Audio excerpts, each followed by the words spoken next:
All right, so you found this source about something called the Yuen sun, and you want to know more. This is wild. You're telling me I have my own spherical planet. Let's unpack this. Yeah, it's a fascinating concept. The Yuen sun in this tradition is described as a mirror world inside each of us, Yeah. functioning almost like a spiritual battery that impacts our luck, Hmm. our emotions, and even carries memories from past lives. Wait, past lives. So it's connected to reincarnation, too. That's how this Taoist master explains it. Your experiences and the energy you cultivate in this life are like deposits into your Yuen sun, shaping your experience in the afterlife and potentially even influencing your future reincarnations. Okay, I don't know about you, but this is blowing my mind already. What else does it say? Well, he describes it as a pre-heaven world, operating on different rules than our physical reality. A mirror world. That's a powerful image. So it's not just some abstract idea, it's a That's place. how it's presented. Hmm. It has its own landscapes, even its own weather patterns, which can be influenced by our emotions and actions. Now that's where it gets really interesting. What do emotions have to do with a spiritual planet's weather? He explains that negative emotions, especially if we haven't processed them, can create a kind of energetic disturbance in the UN sun. Like imagine a crying child. Their tears, he says, aren't just physical. They represent an outpouring of emotional energy.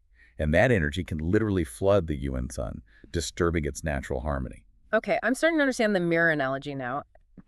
Our inner state is reflected in this UN sun reality. But how does that actually play out in our lives? If my UN sun is having a bad weather day because I'm stressed, Ah. what does that even mean for me? He suggests that this energetic imbalance can manifest in a variety of ways, potentially impacting our luck, our well-being, even our experiences after this life is over. He even goes as far as to say it influences future reincarnations. So it's not just about feeling good in the moment. This has much larger implications, almost like a cosmic ripple effect stemming from our inner world.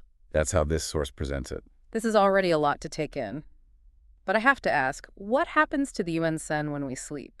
That's a crucial aspect he highlights. He says that sleep is when we're most deeply connected to our UN sun, almost like plugging into a source of energy.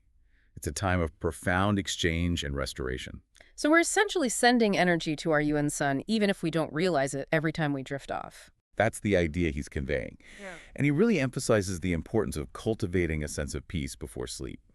If we carry anger, stress, or unresolved emotions into our sleep, it's like we're polluting that pure energy exchange. He makes it sound like more than just waking up on the wrong side of the bed.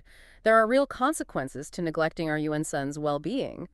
But how do we even begin to cultivate a healthier spiritual planet? It all sounds a bit esoteric. He actually offers some practical advice, which he says stems from years of personal practice and exploration. And what I find interesting is he even mentions disagreeing with some traditional interpretations he's encountered along the way. Always trust a master who's willing to go against the grain. So what's his take on strengthening the connection to our UN sun? It's not about complex rituals or dogmas. He emphasizes simple, mindful practices that cultivate inner peace and joy. Things like meditation, spending time in nature, listening to music. Anything that helps us shed the weight of the day and connect with a sense of tranquility before sleep. It's almost deceptively straightforward. Like, if I choose to watch a nature documentary instead of scrolling through social media before bed, that's actually a conscious choice to nurture my UN sun. Precisely. He's advocating for a conscious awareness of the energy we're bringing to that exchange. Because according to this source, the UN sun isn't just some abstract concept.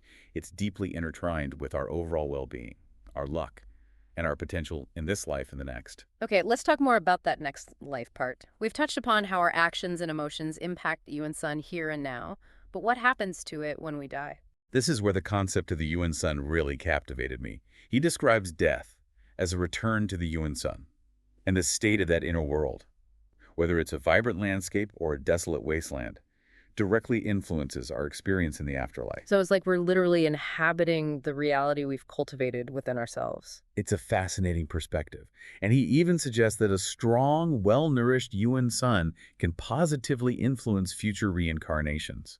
Imagine carrying that vibrant energy forward into your next life. This whole concept adds a whole new dimension to the phrase, what you sow is what you reap. It's not just about actions, it's about the energy we cultivate within ourselves. And he emphasizes that this isn't just about seeking a blissful afterlife.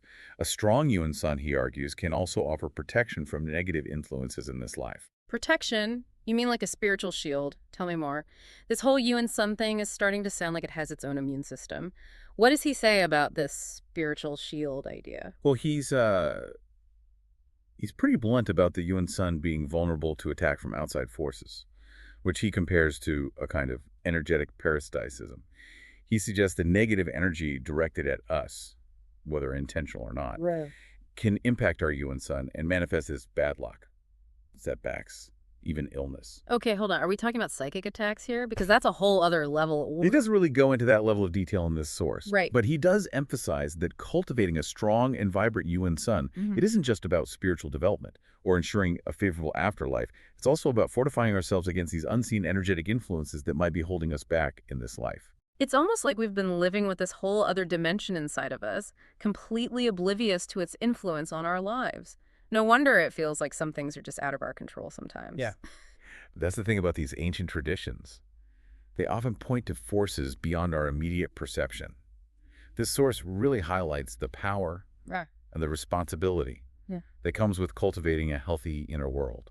This deep dive has definitely been a journey. We've gone from spiritual planets and weather patterns to reincarnation and psychic protection all in one go. It's a testament to the depth and complexity of Taoist thought, Hmm. and ultimately, it challenges us to look beyond the surface and recognize the interconnectedness between our inner and outer worlds. It makes you think, if we could actually see our UN suns, what would they look like? What would our own personal spiritual planet reveal about who we truly are? And more importantly, what choices can we make starting today to cultivate a more vibrant and thriving inner landscape? Lots to ponder. That's all the time we have for this deep dive into the UN sun. But remember, the exploration doesn't have to end here. Keep those minds curious and those inner worlds thriving.